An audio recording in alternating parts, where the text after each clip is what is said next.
All right, here we go. The 6AX Classic Breakfast with Nat and Westo.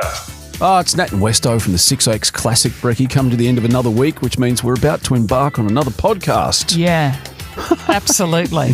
Do I sound excited?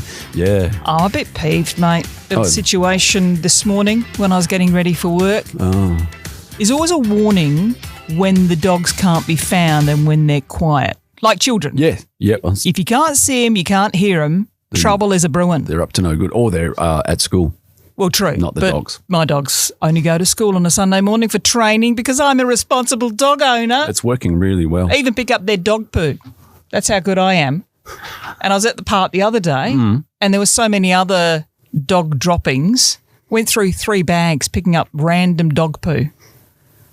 Why are you looking at me like that? I wash my hands. But you told me there's a job doing that. I know. I didn't charge anyone. I did it for the love of it because I love picking up dog poo. Anyway, I digress, as I often do. So this is at 3 o'clock this morning, and I'm like, I have not seen the dogs around for a while. Dr. Scully's normally in bed, but of course I was up and about. Chris isn't at home at the moment, and I'd fed them, and I'd taken them outside for their toilet, and then they went missing for probably close on to 45 minutes to an hour. Ooh. Dr. Scully, Picklesworth III, the cavoodle, she's got a nose like Gerard Devereux. It's a big hoinker, it is. And because I had one teeny tiny piece of a liver treat in my pocket from when I walk them, I always take liver treats, she's sniffed that out. She spent a good half an hour, 45 minutes, licking the pocket of my near new Kathmandu jacket, which I only bought like 6 months ago. She's not just licked it, mate. She's chewed a hole right in the pocket. She does that. She does that. And because she did this to your bag. Now I've got a whopping great big hole in my jacket. And I go back to the training. It's obviously working. Well, I don't specifically train her not to chew things. Maybe I should. But now I've got to go back to Kathmandu this morning. Got to blow another $200 on a new puffer jacket. Oh. Unbelievable. I suppose I could get out a needle and thread and just fix it. Yeah. There's people for that. Yeah, there's people for that. It's got to be less than $200. If anyone's good with a needle and thread, do let me know.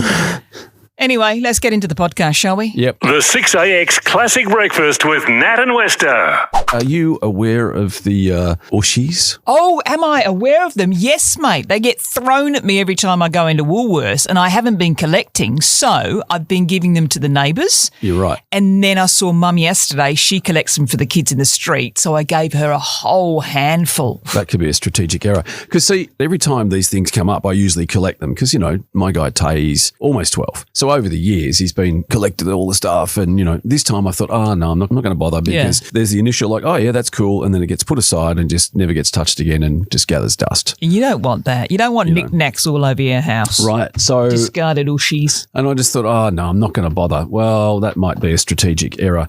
There's some things going on with some of these. There's some rare ones that there's only 125. For the whole of Australia? For the whole of Australia. Are they the gold ones, the gold Ooshies? This one's based on, I think, one of the Toy Story, the flocked bullseye figurine. It's inspired by the horse from Toy Story. People have gone nuts for these things, like comments in Facebook swap groups and stuff. I fear this is something I may immaturely fight my 5 and 6 year old over. If we get this, it's mine. But I think there's a financial reason for it because some of these are popping up on eBay. There's one bid at $1,000. Sorry, for this flocked thing? Yeah. The horse? The horse thing, yeah. $1,000? Oh, that's all right. There's another bid at $4,000. There's one that's $20,000. Oh, come on. That's ridiculous. Now, who's going to buy that? Gina Reinhardt? Well, funny you should mention Gina because there's one post that the bid is sitting at $100 million. Okay. I feel like I should be making a phone call to my mother because I could shift these on Marketplace and make a heck of a lot of money. Yeah. I gave her a whole fistful yesterday for free. I know. So I'm getting her on the phone now. Yeah, get her on the phone because I want them back, Mum. Apparently, I don't know if it'll continue into next year, but apparently this reminds me, it's like that whole tulip economy back in the day in Holland. It'll go boom and then bust. But up to $100 million for one of them. There's only one way for these prices to go. To infinity and beyond. Nat and Westo, the only way to start your morning. The classic breakfast on 6AX. I want to share a little story with you about my other half. The lovely Jelena. Yes. Do tell. She resides in the suburb of Subiaco, and she recently had an appointment to go to, which was also in the suburb of Subiaco. Nice and close. And then she looked at it and she went, well, it's not far. I could probably walk.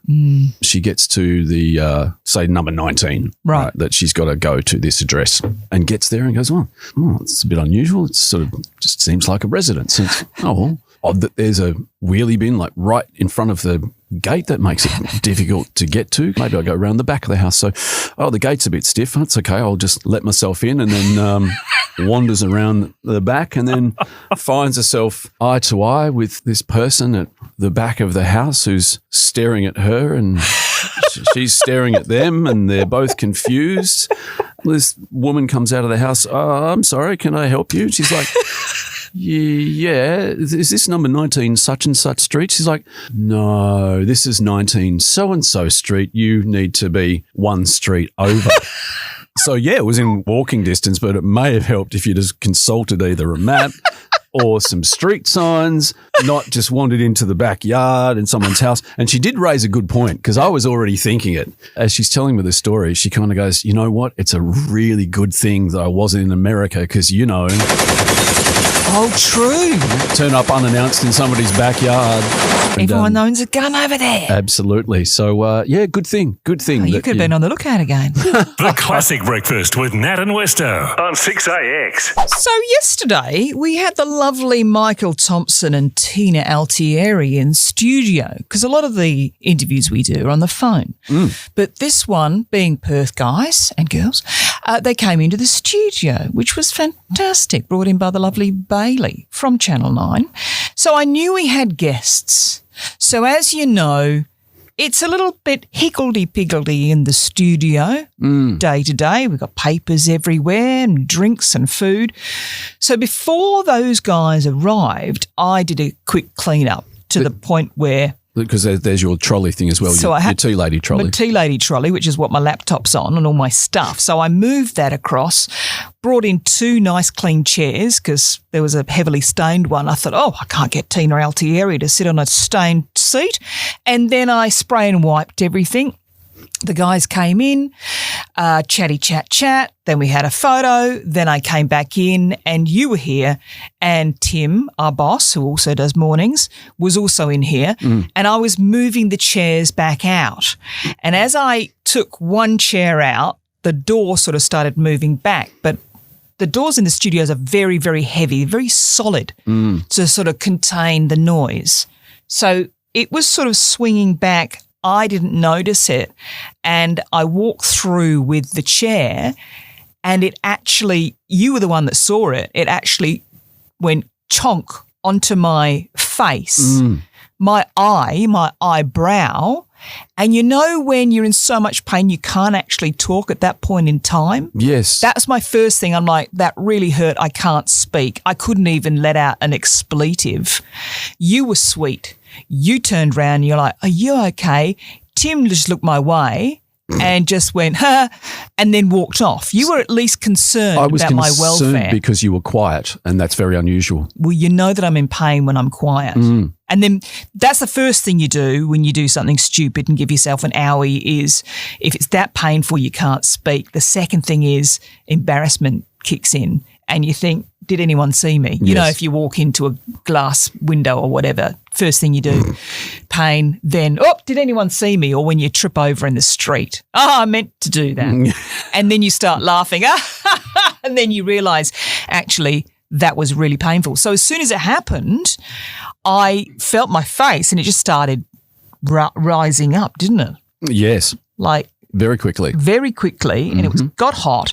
And I thought, no, I'll just shake this off. Had a headache yesterday and it's bruised this morning. So it looks like I've either done 10 rounds with Anthony Mundine, or I play for Geelong. There's no... and I got concussed. No concussion protocols here. There was absolutely not. You don't get weeks off to recover. You're back in the chair the next day. Considering the boss just looked at me, laughed and walked off. There was no HR appointment to discuss. Sensitive. There was no first aid, nothing, other than you saying, are you okay? Yeah. So that was my most recent owie.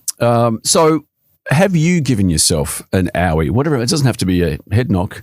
Could be like the old hammer on the thumb or whatever it happens to be. Yeah. So I've had several kitchen incidents. Lucky I've still got fingers. When have you given yourself an owie, Linda, in Safety Bay? It was in the middle of the night and I stretched my legs out and suddenly there was something attached to my leg that had teeth. Were you being invaded by aliens or do you by chance have a cat? A ginger ninja 12-year-old grumpy old man who had decided to get under the blankets right down the bottom of the bed. Well, he's grumpy because you just kicked him in the guts, mate. It looked like the Chainsaw Massacre. Oh, so he drew blood, did he? Oh, yeah, 3 o'clock this morning. I'm trying to stem the blood. Oh, no. Dress the wound, yes. You never see that on the Garfield show, did you? No. Can you wash those sheets or do you need to dispose of them? And if you're disposing of them, you better be careful because they might come looking for the body.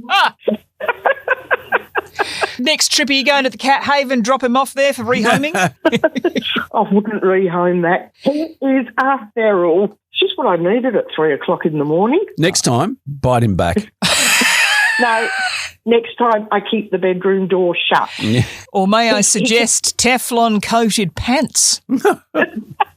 Asking you, Jay, from Aurelia, when did you give yourself an owie? This is the days in the 90s when I was working for Lexus and I was a detailer. Back then we had parking bay, which had that marbly driveway look yet. Yes. Yes, mate. Very slippery. I'd washed this Lexus and I drove around the front. And as I was pulling up the parking area to wipe it off, the boss walks out. I go to get out. My right leg slipped right out. Ooh. My butt went down onto the metal sill below the seat and I broke my tailbone. Oh. Did you rip your pants as well? No, but my boss was laughing the crap out of it. The worst thing is, you break a bone there, you can't wrap it up with plaster. You have a busted butt. So, Jay, who are you going to call? Butt busters? Well, since the sensation of freckle breaking is Dave from Rockingham, we're asking, when have you given yourself an owie? Where I used to work, we had this guy, his nickname was Dusty, because he used to suck up all the dust, take it to this area and pump it out. Well, we had these big rubber hoses that went on the trucks, and on the end there's these things called cam locks. Mm-hmm. Well, we've got it on video. He couldn't get the cam lock off, so he gets a sledgehammer and he gives it this one almighty bash, but he hits the rubber hose. The sledgehammer comes back and hits him in the head, knocks him out unconscious. We could not stop laughing. Lucky we saw him on camera because we had to call the ambulance to get out there and grab him because he could have fractured his skull, but luckily he was fine because we said it hit him in the forehead, which is the hardest spot. You see, I hear stories like that and it just reminds me of the good old days. Graham Kennedy, Australia's funniest home videos. Let's just pop it in the JVC video recorder. You know, I've been hit on the head a few times. Yeah, clearly. Clearly, you say. I just thought I'd throw that in and see if you picked it up. Most recently, I went down like a sack of potatoes onto the concrete floor in the garage because we lost power, so we couldn't open the electric garage door. Mm-hmm. So Chris says, just grab the cord that's hanging above the roller door and just pull it hard. Right. So I pulled, nothing happened, kept pulling, and then I finally pulled it so hard, the cord snapped. I went flying back of my head straight into the concrete. Apparently you could hear the thwack when my head hit the cement. I don't think it's done me any harm. Well, you've only got to listen to the show for proof. Making every morning a classic. Nat and Westo, the classic breakfast on 6AX. Can we discuss something in the studio, mate? Mm-hmm. It's a sadly deflated silver birthday balloon. Oh, yes. That is still sort of half stuck to the studio wall. Mm. It just depresses me every day. As if it's not depressing enough to come into work every day. It's shrinking more and more, isn't it? It is. It's shrivelling up. It's been there a while because those decorations were put up for Burjo's birthday, which was on the 4th of June. And it's not that I've got a photographic memory and I remember John Burgess's birthday. It just happens to be my birthday on the same day. Yes. Obviously not the same year because I'm a few years older than Burjo. Older? I wear my age so well. You do. No, I recall because it was my birthday as well, but nobody put decorations up for me, but they did for Burjo. Anyway, I digress. But at what point in time do we go, yeah, let's take that deflated, shriveled old balloon down and pop it in the bin? I think we should leave it until it gets all the way back down to its close to original size, because it will never go to the original size because it's been stretched. Like a little raisin. And then probably hierarchy will get me to re-blow it up again with my hot air for Burjo's next birthday. Yeah. The Classic Breakfast with Nat and Westo on 6AX. And I've got you under my skin. Fantastic choice. Hopefully of not. song. Hopefully there is nothing under your skin aside from what's supposed to be there, like veins, arteries, bones. Well, I did a thing yesterday, as you know, because I was stressing about it all day. I've been putting it off for years because I've never had a skin check, which is terribly naughty of me considering I spend so much time in the sun. I wasn't too sure what to expect. I probably should have Googled, but I knew that I would be getting more naked than I got on my wedding night. So I didn't want to scare my doctor. I put a lot of time into the preparation for my appointment. Okay. I took the nail polish off so they can see under your nail. So they've got to see under there, do they? Better take my emo goth black nail polish off then. I did the shave. The big shave, because I didn't want to take her eye out. I cleansed. I moisturised within an inch of my life. I even sprayed perfume behind my knee just in case she got that close. Wow. And had a little whiff. Why would someone smell behind your knee? Well, I don't know. I'm sure doctors have fetishes, and I have got rather attractive knees. I'm just sure your brain goes to strange places. You know. You're only just working this out? No. After how many years? 20-odd years? Yeah. So I went in there, get your gear off. Yeah. So off came the clothes. And yes, I did choose the coldest day ever to disrobe in my doctor's office. But I love the way that as I started taking my clothes off, the doctor gave me some privacy. She turned her back on me so I could take my clothes off. You're going to be coming for me with a microscope in a couple of minutes. I don't think you need to turn your back. Then she says, right, lay on the bed. So I laid on the bed and I'm trying to carry on a conversation about the weather. Of course. While her head and her iPhone with a microscope lens are about 2 millimeters from my skin. She checks my entire body. I have to lift things up and separate things. And you'll be glad to know I passed with flying colours. Oh, good. Although she did see something on my lip and I said, I'm pretty sure that's just a pimple. She goes, yeah, it looks like it, but I'm going to take a close-up photo of your lip anyway, future reference. Then when you come back next year, we can do a comparison. And I thought, where is that photo going? Is it going straight to the dark web? Straight into your bank account? I do not know. I clothed again, sat back down in the chair, and I see something on her computer monitor, and I realise it's a close-up of someone's lip. Then I see my name above it and I thought, that can't possibly be me. And I said to the doctor, what's that? That's your lip. I said, no, it can't possibly be my lip. There's a lot of thick, coarse hairs protruding from said lip. You didn't shave there. Well, I didn't think I had to. I didn't think I had to wax. I only got waxed a couple of weeks ago. I said to her, are you sure that that's my lip? She goes, yeah, you got to remember that it's microscope. So it zoomed right in. You know, don't be too worried about it. I said, well, it looks to me like you had Magnum PI, Tom Selleck, for his skin check before I came in. Nat and Westo, the only way to start your morning. The Classic Breakfast on 6AX. Now, may I take you to the US of A? Do you have to? Yes. There are other places I prefer to be, but sure, mate, take me there. We're talking about American football, NFL. So there's an NFL player, the Carolina Panthers quarterback, Bryce Young, and he is taking questions from a veteran sports reporter over there, Dave Stevens. Now, it just so happens that Dave, the journo, was born without both legs, basically right up to the hips. Oh, so, okay, sorry. Right, I thought you were talking about the footy player, so it's the journalist. No, the journalist. With no legs. Okay. Yes. I'm back on the same page. Okay, good. All right. Listening 101. No, so the journo is there. He's on the field, down on the field, no legs, and the player is crouching down Oh, so he hasn't got the prosthetic legs. No. So he's not standing there's up. nothing to attach them to. There's nothing there. He's basically a body, head and arms. He's down on the ground, player's crouching down. And Dave, the journo, asks Bryce, the player, because he's going quite well, he's only 25, could he see himself making it into the NFL Hall of Fame? Here's the response with a bit of Dave, the legless journo, at the end. Definitely the goal, but that's a long-term one. Can't think too far ahead right now. It's about being the best version of the team we are. Training camp's about finding that. So definitely just where my feet are right now. Speaking of feet, I don't have any. So it's where my feet are right now. And Dave, the journo with no legs, once again, he comes back with... Speaking of feet, I don't have any. So he's got a sense of humour. Good on him. The player just basically lost it and tried to recover, but, where do you go? Well, it's not like he can run off. No. I mean, the footy player could. Yes. I like people with a sense of humour. I was going to say the player was left without a leg to stand on. But God, no! May be insensitive. The 6AX Classic Breakfast with Nat and Westo. Can I draw your attention to something that caught my eye on the interweb? Oh, yes. I do love the World Wide Web. I'm loving it. Loving it. I'm loving the love. Yeah. There's so much love. So much love. So much love that a couple, got married at a McDonald's.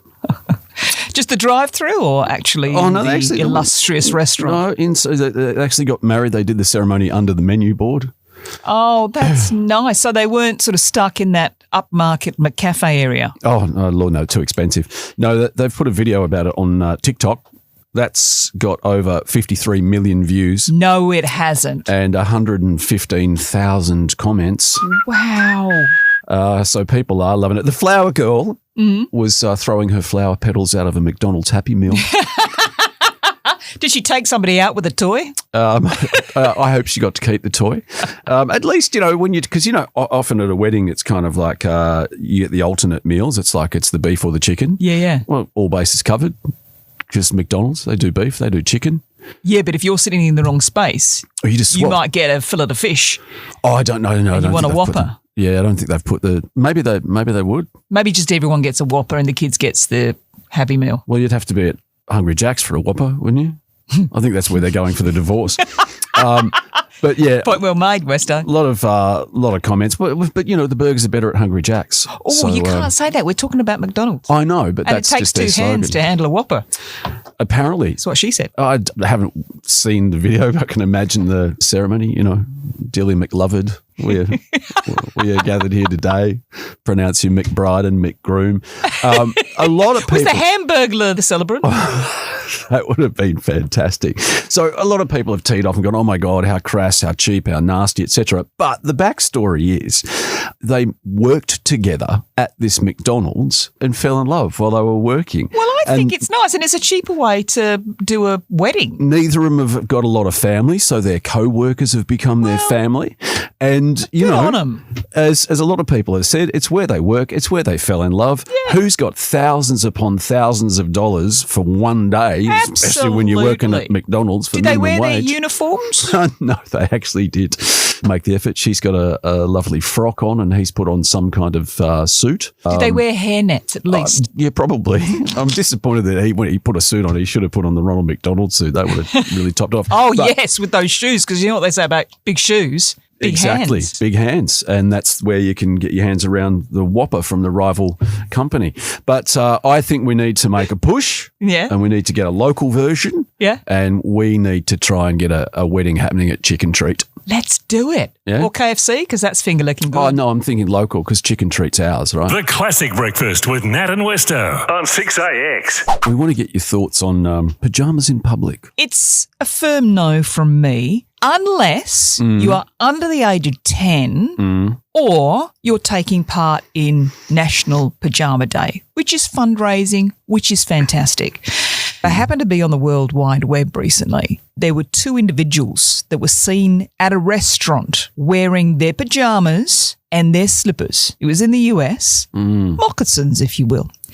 Not just a fast food place. They weren't just simply picking up an order. No, they were sitting down in a booth eating a meal. I don't know what to say. I don't know what you can say, mate. And then last week, I went to Woolies. There was a woman walking in front of me. It was a woman, my sort of age bracket. She's pushing a trolley. She's remembered to bring her bags with her, but she's forgotten to put clothes on. So she's wearing pyjama pants, an hoodie, and she's got the Ugg boots on. It's a triple crime. PJs, hoodie and Ugg boots. Yeah. And I think by what was in the trolley, she was single. I thought, at what point in time do you just give up on life? Do you just think, you know what? There's not going to be underwear today. There's not going to be bras today. Gosh, I'm just going to roll out of bed. I'm going to go and do the shop. Is it ever okay to wear pyjamas in public? That's the question. Wayne from Maylands, tell us please, are you driving around in a pair of PJs? No, I don't have any PJs. I've just got track pants on underneath my work pants. You could say yes. So your trackies are your pyjamas. That's slightly different. I'm still not a big fan on trackies in public either. PJs in public. I take a friend out on a Monday and Friday night to a bingo game because she can't drive. Every night there's people there in the PJs. It was the same last night. There were people there at the bingo game in their pyjamas. Oh, wow. Can we also go back? Did you say you've got your tracky dacks underneath your work pants? Yeah, because it's cold at the moment. Not the ones I wore to bed. Have you thought of investing in some thermal underwear? I already got the track pants, you know. Because you're delivering tyres now. Are you trying to actually represent Michelin as the Michelin Man or something? You just roll out and deliver them as the Michelin Man? I'm too skinny to be the Michelin Man. Chris from Southlake? We're asking the question, PJs, should you be able to wear them in public? Opinion? No. Any person with half a functioning brain knows they're meant for in the house. This is what concerns me. If you're scuffing around in your PJs at the local shopping centre, you're picking up bugs. Then you're going home, slipping into your sheets. All the bugs are let loose under the bedclothes. No, come on. You've got special going out pyjamas. No, if these people are too slack to get dressed, they sure as hell are too slack to take off their sleeping jammies and put on special going out jammies. Have these people washed and have they at least cleaned their teeth? I've got to be honest, the woman that I saw shopping at the supermarket the other day didn't look like she was washed and cleansed, but I didn't get up close enough to have a proper whiff. Have these people got night skank all over their teeth? Chris, they may not even have teeth. They probably don't, eh? I hope this was as much fun for you as it was for me. The Classic Breakfast with Nat and Westo. Weekday mornings from 5:30 on 6AX. I'm done. Stick a fork in me. I feel good.